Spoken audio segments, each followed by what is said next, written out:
നല്ല കാശ്മീരി മുളക് പൊടി ഇട്ട് നല്ല വറുത്തരച്ച തേങ്ങ, അതിലേക്ക് 2 കഷ്ണം വെളുത്തുള്ളി എടുക്കുക, ഒരു 2 സബോള എടുക്കുക. ശേഷം നമ്മുടെ വെളുത്തുള്ളി ഇഞ്ചി പേസ്റ്റ് ചെയ്യാൻ വേണ്ടിയിട്ട് മിക്സിയിലേക്ക് അരയ്ക്കാൻ പോവാണ്. അപ്പോൾ അത് ഞാനല്ല അരയ്ക്കുന്നത്, അമ്മയാണ് അരയ്ക്കുന്നത്. അവസാനം നമ്മുടെ ഇഞ്ചി വെളുത്തുള്ളി പേസ്റ്റ് കിട്ടിയ ശേഷം നമ്മൾ നേരത്തെ വരട്ടി വെച്ച സബോളയ്ക്ക് നമ്മുടെ ഇഞ്ചി വെളുത്തുള്ളി പേസ്റ്റ് നല്ലപോലെ അങ്ങോട്ട് മിക്സ് ചെയ്ത് കൊടുക്കണം. ഇളക്കി അങ്ങോട്ട് കൊടുക്കുക നല്ലപോലെ, അതിലേക്ക് അങ്ങോട്ട് മിക്സ് ആവണം എല്ലാം കൂടിയിട്ട്. നല്ലപോലെ ഇളക്കി മിക്സ് ആക്കിയ ശേഷം സബോള ഇഞ്ചി വെളുത്തുള്ളിയുടെ സ്മെല്ല് അങ്ങോട്ട് നമ്മുടെ മൂക്കിലേക്ക് ഇങ്ങോട്ട് അടിച്ച് കയറും. ഇനിയാണ് നമ്മുടെ മസാല. നല്ല മുളകിട്ട് തേങ്ങ അരച്ചതും അതുപോലെ 2 കഷ്ണം തക്കാളിയും ഇവിടെ മിക്സിയിലിട്ട് അടിക്കുകയാണ്. അതും പേസ്റ്റായിട്ട് വരുമ്പോൾ ഇതുപോലെ ഇരിക്കും. അപ്പോൾ ഇതായിരുന്നു ആ മസാല. അതിനുശേഷം നമ്മൾ നേരത്തെ ശരിയാക്കി വെച്ച് നമ്മുടെ സവോളയിലേക്ക് 2 കഷ്ണം മുളക് പൊടി അരിഞ്ഞിട്ട് കൊടുത്ത് കുറച്ച് മുളക് പൊടിയൊക്കെ ഇട്ട് അതിനങ്ങോട്ട് നല്ലപോലെ ഒന്നും കൂടി അങ്ങോട്ട് മിക്സ് ചെയ്യുക. മിക്സ് ചെയ്യുമ്പോൾ ഓർക്കണം നല്ലപോലെ മിക്സ് ചെയ്യണം കേട്ടോ. അതിനുശേഷം നമ്മുടെ മിക്സ് ചെയ്ത് വെച്ച മസാല നമ്മുടെ ഇഞ്ചി വെളുത്തുള്ളി സബോള പച്ചമുളക് അതിലേക്ക് അങ്ങോട്ട് ഇട്ട് കൊടുത്ത് നല്ലപോലെ അങ്ങോട്ട് വഴട്ടുക. ഇത് നല്ലപോലെ അങ്ങോട്ട് മിക്സ് ചെയ്യുക. ഇഞ്ചി ആയാലും വെളുത്തുള്ളി ആയാലും സബോളയായാലും പച്ചമുളക് ആയാലും നല്ലപോലെ മിക്സ് ആക്കുക. അതിനുശേഷം നമ്മുടെ കഴുകി വെച്ച താറാവ് കുറേശ്ശെ കഷ്ണങ്ങളായി ചീഞ്ചട്ടിയിലേക്ക് ഇടുക. ചീഞ്ചട്ടി വലുതായി പോയോ എന്ന് എനിക്കൊരു സംശയം തോന്നിയില്ല. വലുതായിട്ടൊന്നുമില്ല, നമ്മുടെ താറാവ് കൊള്ളാവുന്ന പാകത്തിനുള്ള ചീഞ്ചട്ടിയൊക്കെ തന്നെയാണ്.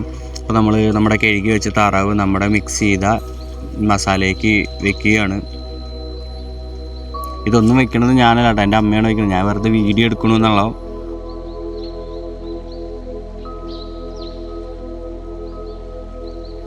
അങ്ങനെ നമ്മൾ ഫില്ല് ചെയ്ത താറാവിലേക്ക് കുറച്ച് മുളക് പൊടിയും ഉപ്പും കൂടിയിട്ട് ഇടുക.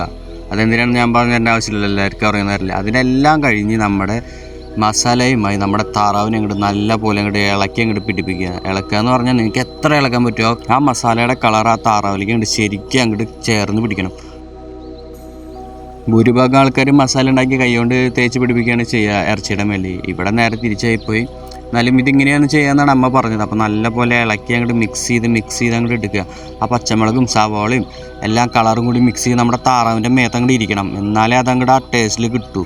അപ്പോൾ ഇതൊരു വിധം ഇളക്കി ശരിയായിട്ടുണ്ട് എന്നാണ് അമ്മ പറഞ്ഞത്. അപ്പോൾ ഇനി ഇത് അടച്ചു വയ്ക്കാൻ പോവാണ്. അടച്ചു വയ്ക്കാനായിട്ട് നിങ്ങൾക്ക് ഒന്നുകൂടി കാണിച്ചു തരാണ്. നമ്മുടെ തേങ്ങ അരച്ച മുളകിട്ട സവാളയും ഇഞ്ചി വെളുത്തുള്ളി പേസ്റ്റും കൂടിയിട്ടുള്ള ഒരു മസാലയായിരുന്നു നമ്മുടെ താറാവിൻ്റെ മേലിൽ തേച്ച് വെച്ചിരിക്കുന്ന മസാല. ഇതായിരുന്നു മസാലയൊക്കെ പിടിച്ചതിന് ശേഷം ഒരു അല്പം വെന്ത് കഴിഞ്ഞപ്പോൾ ഞാൻ നിങ്ങൾക്ക് വീഡിയോയിൽ കാണിച്ചു തരാൻ വേണ്ടിയിട്ട് എടുത്തായിരുന്നു കേട്ടോ. കണ്ടില്ലേ ആ കളർ അങ്ങോട്ട് പിടിച്ചിരിക്കുന്നുണ്ടല്ലേ, ചുമന്ന അങ്ങോട്ട് പിടിച്ചിരിക്കുന്നു. അങ്ങനെ ഒരു 3/4 മണിക്കൂറിന് ശേഷം നമ്മുടെ കറി അങ്ങോട്ട് സെറ്റായി. പിന്നെ കറി ശരിയായി സ്ഥിതിക്ക് അതിന് കുറച്ച് ഡെക്കറേഷൻസൊക്കെ വേണമല്ലോ കാണാൻ ഒരു നല്ലതിന് വേണ്ടിയിട്ട്.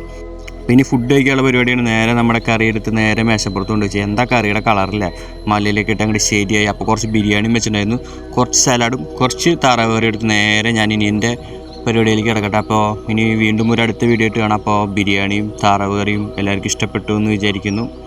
അപ്പോൾ ഇനി അടുത്ത വീഡിയോ ആയിട്ട് വരാം. പിന്നെ വീഡിയോ കാണുന്നല്ല ഒരു ലൈക്ക് ചെയ്യുക, സബ്സ്ക്രൈബ് ചെയ്യുക, എന്നാലേ എനിക്ക് അടുത്ത വീഡിയോ ആയിട്ട് വരാൻ പറ്റുകയുള്ളൂ.